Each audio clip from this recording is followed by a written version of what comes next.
Alors, pour qu'il soit un petit peu plus facile de lancer les applications sans avoir à taper à chaque fois le chemin complet, hein, C, deux points, anti-slash, uwamp, slash bin, slash, etc.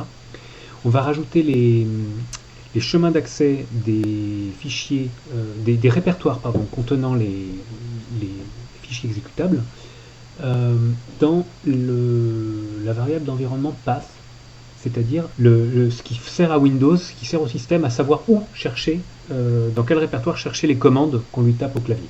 Hein. Donc on va prendre les variables système, le petit pictogramme en forme de roue dentée, paramètres, voilà, système, non pas ça,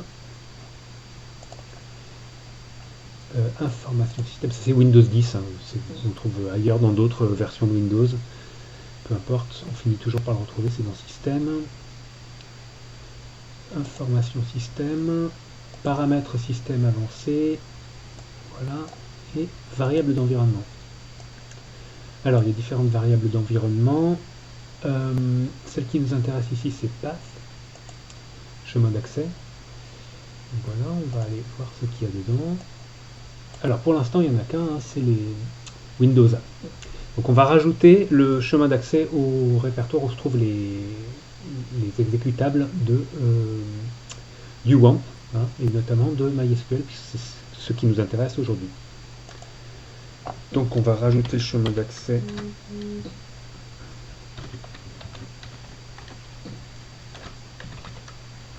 Voilà. Ok. Et en outre, celui plus spécifique,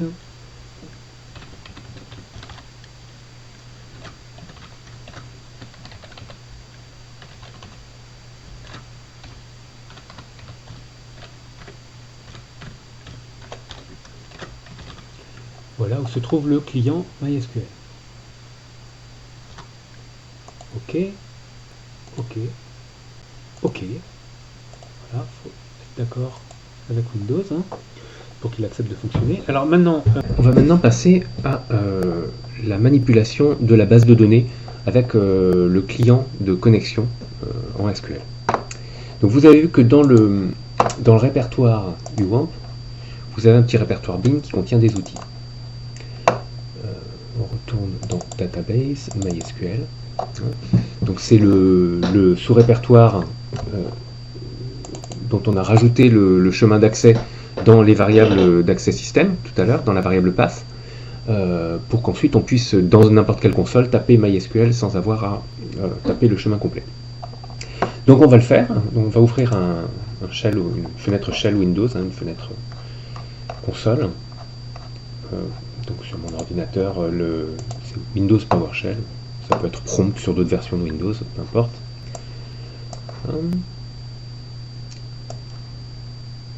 Et commencer à interagir avec la base de données. Donc pour l'instant, je suis dans une fenêtre console, hein, donc c'est l'équivalent d'une fenêtre terminale en Unix. J'utilise les commandes du système pour interagir avec l'ordinateur. Hein, donc on est en Windows, donc par exemple la commande pour lister le contenu d'un répertoire, c'est pas ls, c'est dir, hein, des choses comme ça. Bon, à partir de là, je vais taper MySQL, mysql.exe, hein, puisqu'on est en Windows. Et donc, à partir du moment où je serai entré dans cette session d'interaction avec le serveur de base de données MySQL, le langage que j'utiliserai, ce sera plus DOS, hein, plus le langage de commande du système, mais SQL, le langage d'interaction avec les bases de données. Alors, je vais commencer par faire une première chose, c'est-à-dire que je vais me connecter pour la première fois en tant que root, c'est-à-dire l'utilisateur suprême, l'utilisateur administrateur de la base de données, celui qui a tous les droits. Il ne faudra pas le faire plusieurs fois, c'est pas une bonne politique. Hein. Normalement, quand on gère un système d'information, on n'utilise pas le compte utilisateur qui a tous les droits, y compris celui de supprimer d'autres utilisateurs, de supprimer des bases de données, pour faire des interactions habituelles avec le système. Donc on va juste se connecter une première fois en tant que root pour créer un utilisateur normal, à qui on va donner des droits restreints sur le système uniquement portant sur une base de données particulière. Et une fois qu'on aura fait ça, on pourra à nouveau se connecter, mais en utilisant ce nouveau compte utilisateur qu'on aura créé. Donc ici, pour la première connexion, je vais me connecter à la console MySQL en tant que super utilisateur, root, donc en tapant la commande MySQL. Sans mettre l'extension, ce qui va deviner que c'est un fichier de programme auquel je souhaite faire appel. Donc à partir de là, vous voyez tout ce qui est tout ce que je tape va être rigoureusement identique à ce que je taperais si j'étais sous Linux. La suite n'est plus Windows ou Linux dépendant, elle n'est plus système dépendant, puisque après, à partir de là, c'est du SQL. Voilà. Alors, comme je vous le disais, je crée un utilisateur. Je dois d'abord créer un utilisateur qui va me servir à interagir avec la base de données que je vais créer. Donc ici, je vais créer un utilisateur qui s'appelle Pascal, au hasard. Et il faut que je précise, c'est obligatoire, que je le crée pour une interaction sur en l'occurrence ici, sur le serveur local, hein, donc at localhost. C'est-à-dire que les connexions entre le programme client et le programme serveur de base de données se feront sur la même machine. Ça ne veut pas dire que c'est indépendant du fait que l'utilisateur du site web à la fin sera peut-être sur une autre machine. Hein. Ça veut dire qu'en tout cas, entre le processus qui gère la base de données et le processus client, le processus qui s'y connecte, donc ici le client MySQL, ou quand vous programmerez des sites web, ou PHP lui-même, le langage de programmation, interrogera la base de données, les deux processus se déroulent sur la même machine. Hein. Donc c'est le cas ici, donc je précise at localhost. Sinon, on est obligé de préciser à partir de quelle adresse IP se fait la connexion. Donc là, je vais créer un utilisateur, j'ai oublié de le dire, create user, Pascal qui se connectera depuis localhost, et je dois lui donner un mot de passe. Je vais donner ici pour l'exemple un mot de passe Gabuzome. Donc de la même manière, ce n'est pas mon vrai mot de passe sur mon compte à l'université. Voilà, donc il accepte de créer un utilisateur qui s'appelle Pascal. Et puis je vais créer une petite base de données qui va me servir pour l'exemple de mon tutoriel. Minimaliste. Et alors je vais créer une petite base de données qui va vraiment, l'exemple le plus simple qu'on puisse imaginer, qui va contenir juste deux entités, hein, des personnes et des choses. Et puis les choses appartiendront aux personnes, et puis on pourra faire quelques tests pour regarder comment ça marche. Donc je vais l'appeler monde, hein, on va dire que cette base de données, c'est une modélisation du monde. Voilà. Et ensuite, alors je suis obligé de préciser, de donner des droits à Pascal, parce que a priori je l'ai juste créé, mais voilà, si je l'ai juste créé sans lui donner de droits, il ne sert à rien. Hein, il ne peut rien faire sur cette base de données. Donc la commande qui sert à attribuer des droits, c'est la commande SQL grant, hein, ça veut dire attribuer en anglais, accorder.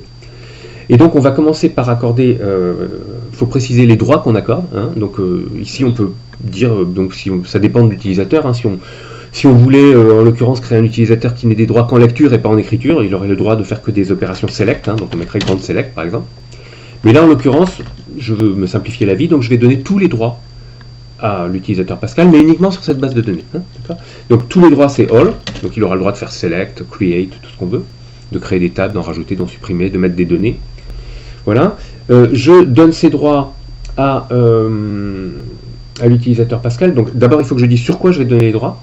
Donc je vais donner les droits sur la base de données monde et sur toutes les tables de la base de données monde. Hein, je mets point étoile. Si je voulais donner des droits que sur certaines tables, je mettrais point en spécifiant le nom de la table concernée, mais là je vais donner les droits sur toutes les tables à l'utilisateur Pascal. Toujours en précisant Pascal at localhost. Voilà, donc à présent, j'ai créé un utilisateur, j'ai créé une base de données qui pour l'instant est vide, et j'ai attribué à cet utilisateur tous les droits sur cette base de données. Donc j'ai fini le travail que je devais faire en tant que root. Et à partir de maintenant, je ne vais plus me connecter en tant que root, hein, parce que c'est une faille de sécurité. Je vais me connecter toujours en utilisant le compte utilisateur spécifique lié à une base de données particulière. Donc ici, en l'occurrence, ce sera l'utilisateur Pascal pour la base de données monde. Alors je vais faire d'abord un petit travail de modélisation. Hein, qu'est-ce que je vais mettre dans la base de données monde?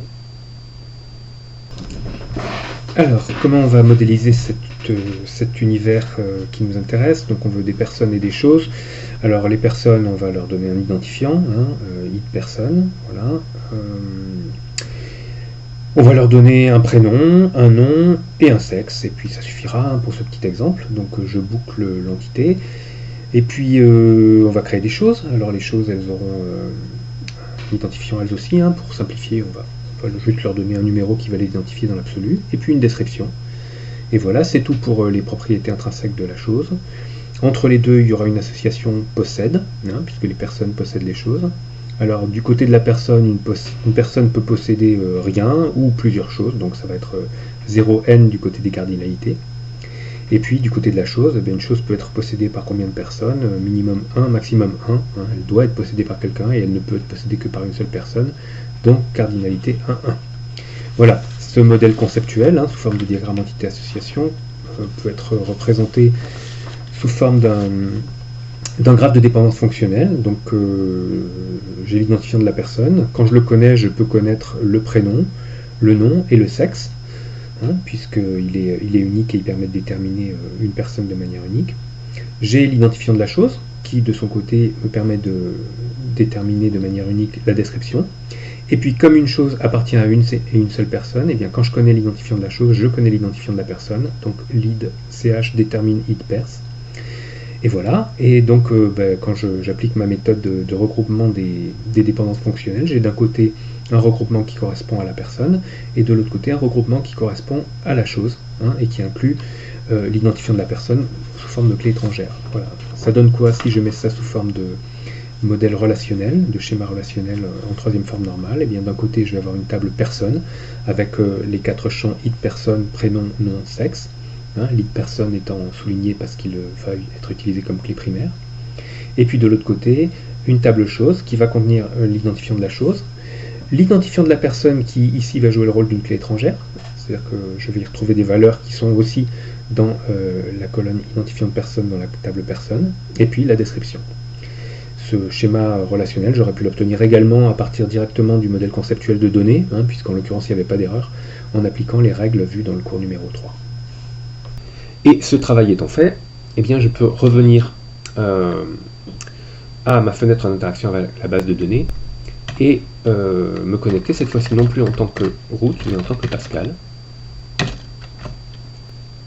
Donc je tape mon mot de passe,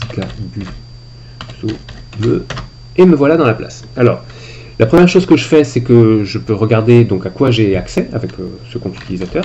Donc, pour ça, je peux faire Show Databases, montre-moi mes bases de données. Donc il y en a deux, il y en a une Information Schema, elle est là par défaut pour tous les utilisateurs, c'est une base de données à laquelle tout le monde a le droit d'avoir accès en lecture parce qu'elle contient des informations qui permettent de gérer les droits. Donc l'utilisateur s'en sert pas habituellement, c'est juste le système qui a besoin qu'elle soit visible par tous les comptes.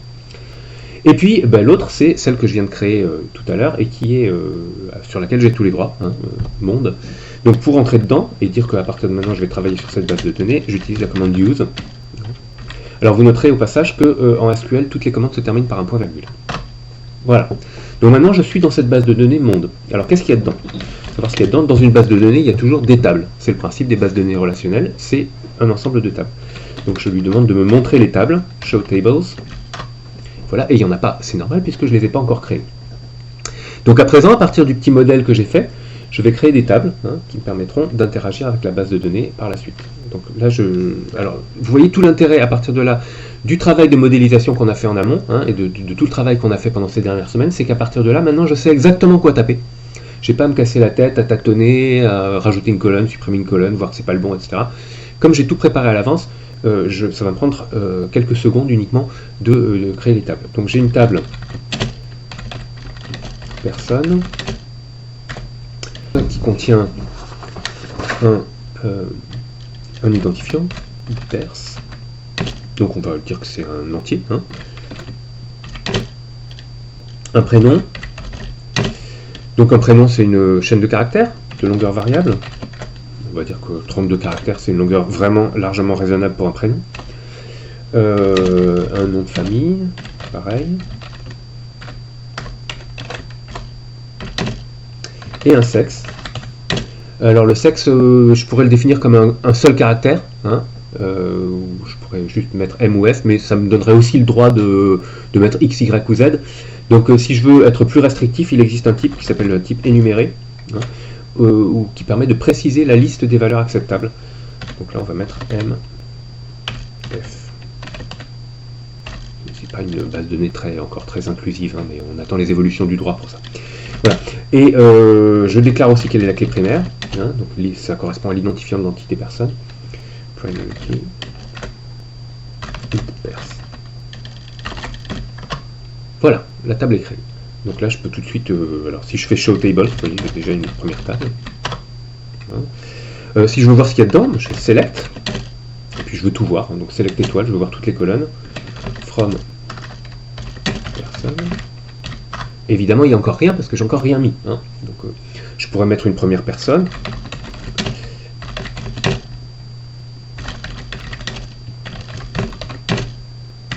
Donc, je vais me mettre moi, hein. Enfin je vais mettre Pascal. Ça me permet d'éviter de me creuser la tête pour trouver un exemple pour l'instant. Donc prénom Pascal, nom Vaillant, et puis sexe. Voilà. Ok, et maintenant si je regarde ce qu'il y a dans la base de personne, voilà, j'ai déjà une première ligne, c'est le premier utilisateur qui est entré là. Et puis ensuite je vais créer ma deuxième table, create table. Non, normalement on ne fait pas ça, on crée d'abord toutes les tables et on commence à mettre des données. Create table chose. Donc il y a un identifiant, id chose. On va dire que c'est un entier aussi pour ne pas se casser la tête. Il y a l'identifiant de la personne à laquelle la chose appartiendra. Hein, c'est ce qu'on a décidé de faire pour modéliser l'association entre la personne et la chose. Donc id pers. C'est un int aussi. Et puis il y a la description de la chose. Donc là aussi, une chaîne de caractères suffira. On va mettre 64 par précaution hein, pour être large. Alors cette table elle a une clé primaire, comme toutes les tables. C'est l'identifiant de la chose.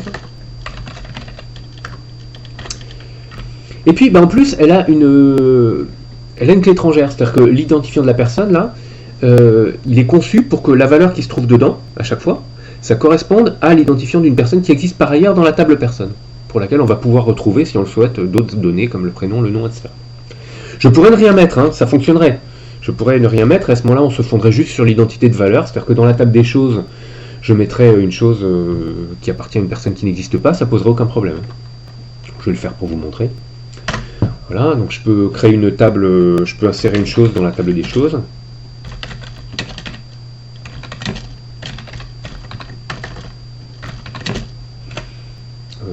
La chose numéro 1, elle appartiendrait à la personne numéro 99, et elle aurait comme description, c'est un vélo. Voilà, il l'accepte, ça lui pose pas de problème. Select étoile from chose. Voilà, il y a un vélo qui appartient à la personne numéro 99. Je vais insérer aussi une chose qui appartient à la personne qui existe, hein, la personne numéro 1. J'ai un vélo aussi. Pardon, et pas, évidemment, ça ne doit pas être la même primaire. Voilà. Voilà, donc j'ai deux choses dans la table des choses. J'ai un vélo qui appartient à la personne numéro 1 et un vélo qui appartient à la personne 99. Il n'a pas fait de contrôle. Ça ne m'empêche pas que ça marche bien dans le cas où il n'y a pas d'erreur dans les données. Hein. C'est-à-dire si je veux connaître le prénom et le nom de la personne qui possède la chose numéro 2, je peux faire select prénom, nom, from personne, join chose, using pers, where each chose égale 2. Ça marche, il me retrouve Pascal Vaillant. Mais si je veux retrouver le prénom et le nom de la personne qui possède la chose numéro 1, il va juste me répondre qu'il n'a pas trouvé. Hein. Donc en fait, il existe aussi une possibilité d'éviter ce type d'erreurs qui normalement ne peuvent être qu'involontaires, hein, c'est-à-dire de contraindre le système à n'accepter une valeur dans une table qui contient une clé étrangère qu'après avoir vérifié que la référence de la clé étrangère existe bien. Donc cette contrainte s'appelle une contrainte de clé étrangère. Il existe un mot-clé en SQL pour l'exprimer. Donc je vais recréer la table proprement, hein, la table des choses. D'abord je la détruis, table des choses. Voilà. Je recrée ma table des choses. Donc j'en étais resté là. J'ai précisé qu'elle avait une clé primaire. Je peux aussi préciser qu'elle a une clé étrangère. Foreign key. Donc son champ id personne constitue une clé étrangère et il constitue une clé étrangère. Donc là il faut préciser vers quoi il doit pointer, hein, donc à quel autre index il fait référence. Donc il fait référence, le mot-clé SQL qui correspond c'est references, hein, il fait référence en anglais, au champ id personne de la table personne. Hein, donc on va l'exprimer comme ça, personne id pers. Voilà. Donc à partir de là, donc ma table chose existe de la même manière. Je peux à nouveau rajouter un vélo qui appartient à la personne numéro 1. Voilà. Select étoile from chose. Il est là, il n'y a pas de problème. Je peux chercher le nom et le prénom de son propriétaire. Voilà, donc c'est Pascal Vaillant. Et maintenant, si par contre j'essaye d'ajouter un vélo qui appartient à une personne qui n'existe pas, donc je reprends mon exemple de tout à l'heure, insert into chose values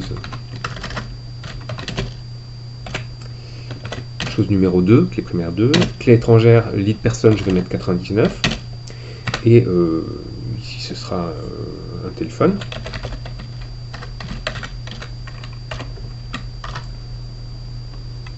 Ah.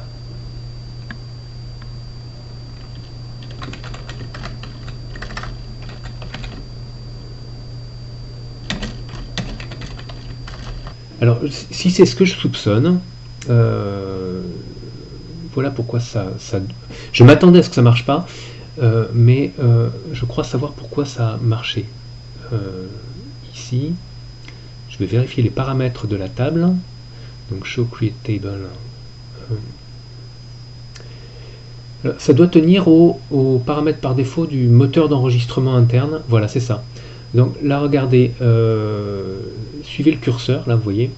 Le moteur de stockage, engine, c'est MyISAM. C'est le paramètre par défaut sur cette implémentation de MySQL. Et si j'étais surpris, c'est que c'est pas celui qui est par défaut dans MariaDB qu'on a en Linux sur l'installation Debian. Donc en fait, ce paramètre, ce moteur-là, il est plus léger, plus rapide, mais il ne gère pas justement les contraintes de clé étrangère. C'est-à-dire que si vous lui dites qu'il y a une clé étrangère, bon, bah, il accepte la syntaxe pour la compatibilité des scripts, mais il ne va pas gérer justement la vérification. Donc ce dont on a besoin pour que ça marche, pour qu'il fasse effectivement la vérification, c'est de changer ce paramètre MyISAM et de mettre à la place un autre moteur de stockage qui s'appelle InnoDB, et qui lui va vraiment faire un certain nombre de travaux en plus, qui va être de vérifier les clés. Bon, alors ça, cet autre paramètre là, au fait, latin 1 là que vous voyez sous le curseur, c'est le jeu d'encodage des caractères. Donc ça veut dire que c'est un jeu d'encodage qui est très compact, mais qui marche que pour les langues d'Europe occidentale. Donc si vous voulez avoir d'autres alphabets, d'autres lettres, comme celle utilisée pour le polonais, le tchèque, le croate ou d'autres, ou l'alphabet russe ou arabe, il faut changer ça, il faut mettre UTF-8 qui est une variante d'Unicode, qui permet d'avoir d'autres langues du monde. Mais ça, on verra ça plus tard si on en a besoin. Donc pour l'instant, on ne va pas se casser la tête, vu que c'est juste pour un petit exemple, on va laisser par défaut. Par contre, donc on va revenir sur la création des tables pour préciser qu'on veut les avoir avec le moteur de stockage InnoDB pour pouvoir voir l'effet de cette contrainte de clé étrangère. Alors, je vais commencer par supprimer les tables. Donc je supprime, oui, dans l'ordre, on supprime la dernière qu'on a créée. Donc je supprime la table chose, je vais supprimer la table personne. Voilà. Et on va les recréer. Alors, je reprends, mais on les recréer en précisant le moteur d'enregistrement par défaut, non pas celui par défaut, mais InnoDB. Donc je la recrée comme tout à l'heure, avec lead personne, le prénom, varchar 32, le nom,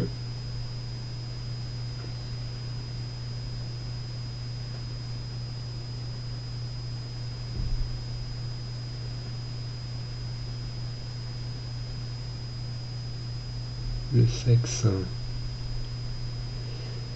la clé primaire, lead personne, voilà. Et je vais préciser donc cette fois-ci que je veux qu'elle soit stockée avec le moteur de stockage InnoDB. Voilà, je vais faire pareil pour la table chose, celle qui va contenir la clé étrangère proprement dite.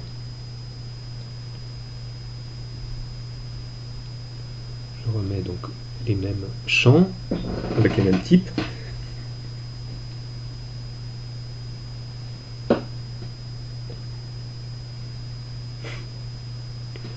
La clé primaire id.ch et je rajoute la contrainte de clé étrangère foreign key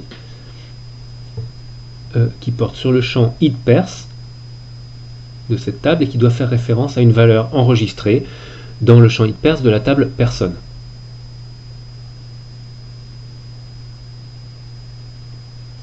Voilà. Et attention, donc là, je précise bien que je veux enregistrer cette table avec le moteur InnoDB. Voilà, donc je rentre à nouveau des valeurs dans ces tables. Donc je vais mettre à nouveau Pascal, personne numéro 1, Pascal Vaillant dans la table personne.